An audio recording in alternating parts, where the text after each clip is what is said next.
Oi, antes de começarmos, só um aviso rápido. Este áudio é narrado por uma inteligência artificial. Então, sabe como é? Podem rolar umas pronúncias um pouquinho diferentes ou uma palavra ou outra meio fora do lugar, mas fiquem tranquilos porque todo o conteúdo é baseado em material teórico super revisado, tá? E a gente aproveita para pedir aquela força de sempre. Siga nosso canal, comente, compartilhe com quem pode se beneficiar. E não esquece de ativar o sininho para receber as notificações. Isso ajuda muito o nosso canal a crescer e o nosso trabalho a chegar a mais gente. Sério, se você não curte com o tempo, o algoritmo para que entregar os vídeos, mesmo para quem é inscrito aqui no nosso Resumedic. Então, bora lá! Hoje, nosso mergulho é em um universo que, assim, a maioria de nós já visitou, seja no dentista ou num procedimento pequeno, o dos anestésicos locais. Os materiais que a gente analisou traçam um mapa bem completo, sabe? Desde a ciência por trás daquela picadinha que nos livra da dor até os erros que podem transformar algo rotineiro em uma tragédia. O objetivo aqui é entender essa linha tênue. E é uma linha muito, mas muito mais fina do que se imagina. As pessoas tendem a pensar, é só uma anestesia local, como se fosse algo, sei lá, inofensivo. Exato. Mas a gente está falando de fármacos potentíssimos. O conhecimento necessário vai muito além de saber onde aplicar a agulha. Entende? Envolve entender a química, a fisiologia e, principalmente, os limites de segurança. Então, para começar, vamos tentar esclarecer uma coisa que, para mim, sempre foi meio confusa. Qual é a real diferença entre uma anestesia local e uma geral? Uma te desliga um pedaço e a outra te apaga por completo. É basicamente isso? É uma ótima forma de colocar. É isso mesmo. A anestesia geral é tipo um nocaute controlado para o cérebro e para o corpo todo. Já a local, ela é muito mais precisa. O material que a gente viu usou uma analogia que eu achei perfeita. Qual? É como criar um bloqueio de trânsito numa estrada específica. Essa estrada, no caso, é o seu nervo. O anestésico impede que os íons de sódio passem. Ah, entendi. E sem eles, o sinal elétrico da dor, ele simplesmente não consegue sair do lugar. A mensagem de "ai" nunca chega no cérebro. Um bloqueio de estrada temporário. Faz todo sentido.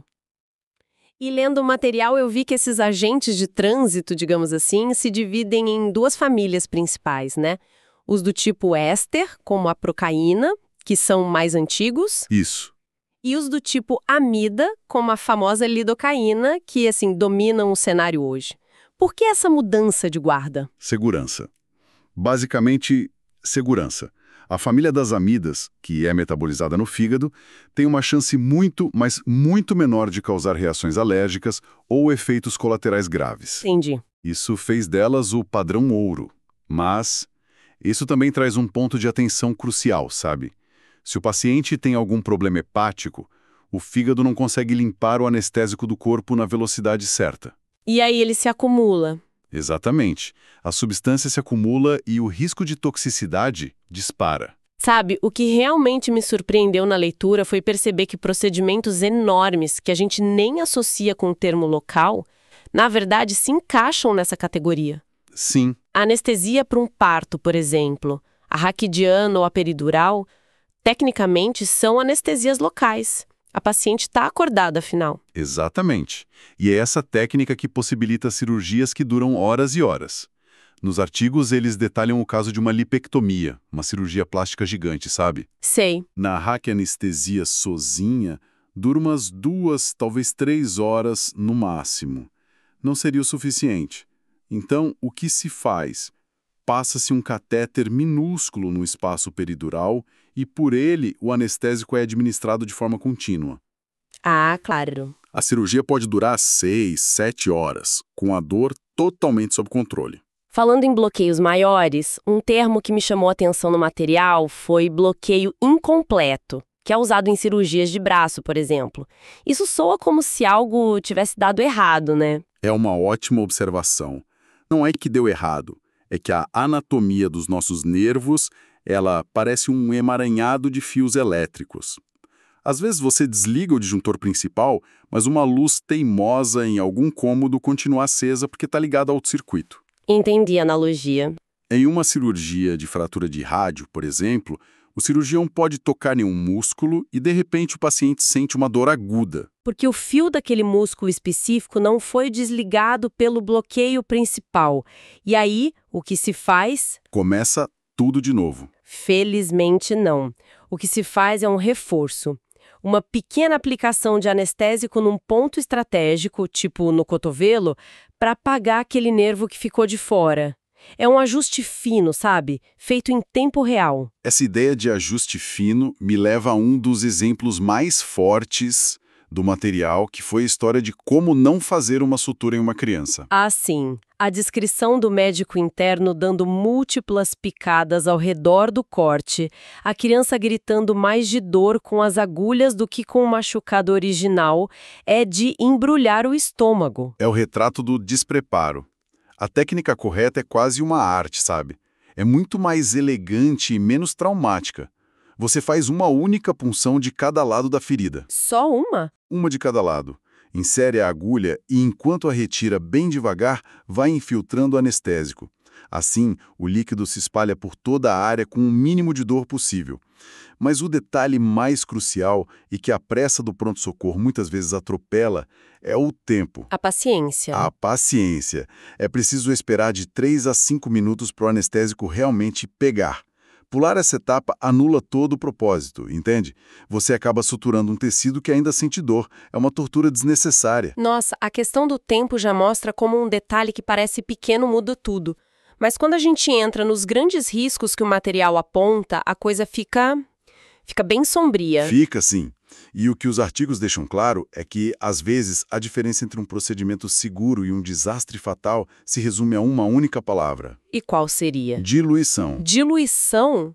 Parece simples demais para ser o fator decisivo entre a vida e a morte. Mas é. E é aqui que a farmacologia vira protagonista. O material narra o caso trágico de uma cirurgia de prótese de mama, e para cortar custos ela foi feita por um não especialista. Aí já começa o problema. Totalmente.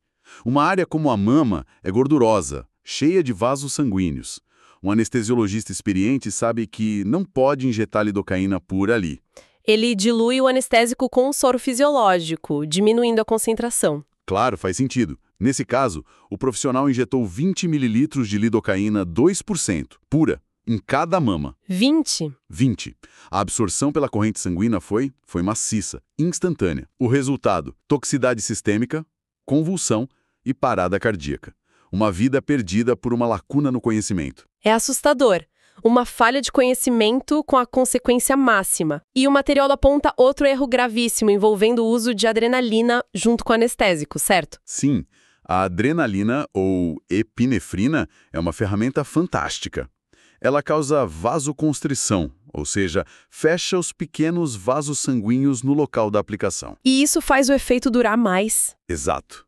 Faz com que o anestésico não seja lavado pela circulação tão rápido e o efeito de dormência dura muito mais tempo. Mas essa ferramenta tem uma armadilha mortal. E qual é essa armadilha? O perigo é usar essa combinação em áreas que a gente chama de circulação terminal. Pensa nos dedos das mãos e dos pés, na ponta do nariz, nas orelhas. As artérias que irrigam essas extremidades não têm muitas rotas alternativas, entende? Se você injeta adrenalina ali, a vasoconstrição é tão intensa que pode cortar completamente o suprimento de sangue. O tecido fica sem oxigênio, entra em isquemia e, por fim, necrosa. Morre. Nossa! A imagem que os artigos mostra, da mão de uma criança que precisou ser amputada porque usaram lidocaína com adrenalina para suturar um corte no dedo. É uma daquelas coisas que não saem da sua cabeça. É uma contraindicação absoluta. O ABC que todo profissional da saúde deveria saber de cor. Esses exemplos deixam muito claro que a responsabilidade vai bem além da aplicação, né? E o material também fala da importância do pós-procedimento, de avaliar e tratar a dor, que é algo que parece ser um passo frequentemente esquecido. Sem dúvida. A dor não é só desconforto, ela traz a recuperação. E não podemos nos basear em achismo, sabe? É preciso medir. Para um adulto, a gente usa a escala de 0 a 10. E para crianças? Para crianças, as escalas de carinhas, do sorriso ao choro. E para um paciente que não consegue se comunicar, como alguém entubado, a gente lê os sinais do corpo. Um pico de pressão ou um coração acelerado podem ser um grito silencioso de dor. E sobre isso, o material faz uma crítica bem direta ao uso do tramadol, dizendo que, às vezes, a solução para a dor pode até piorar o quadro geral. Exato. O tramadol é um analgésico forte, sim, mas um de seus efeitos colaterais mais comuns é causar náuseas e vômitos violentos. Agora imagina um paciente que acabou de passar por uma cirurgia abdominal. Puxa vida! A última coisa que ele precisa é ter um espasmo de vômito que força a sutura e causa uma dor excruciante. A escolha do analgésico precisa ser tão criterioso quanto do anestésico. Tudo isso volta para a questão da responsabilidade e do conhecimento profundo. É o fio que conecta todos esses pontos. O material fecha com outro caso trágico, o de um cirurgião que, tentando fazer uma raquianestesia por conta própria, errou drasticamente a dose de um outro fármaco, a famotidina, e causou a morte de pacientes. Meu Deus! Isso prova que saber o caminho da agulha é só 10% do trabalho. Os outros 90% são entender a farmacologia, as doses, as contraindicações e, acima de tudo, saber o que fazer quando algo dá errado. No final, a grande lição que fica para mim é que anestésicos locais são como bisturis químicos. Nas mãos certas, com o conhecimento certo, são ferramentas milagrosas que nos permitem feitos incríveis. Mas sem esse conhecimento profundo, a margem de erro é simplesmente zero. Perfeito. Isso me deixou com uma reflexão. As fontes detalham o como e o que dos anestésicos, mas também apontam para esse tema maior da responsabilidade profissional, né? Considerando essas histórias de não especialistas causando danos irreparáveis. Sim. A gente se pergunta, em que outras áreas da medicina ou de qualquer campo, uma pequena lacuna no conhecimento cria um risco tão gigantesco? E quanta especialização é realmente suficiente quando uma vida está em jogo?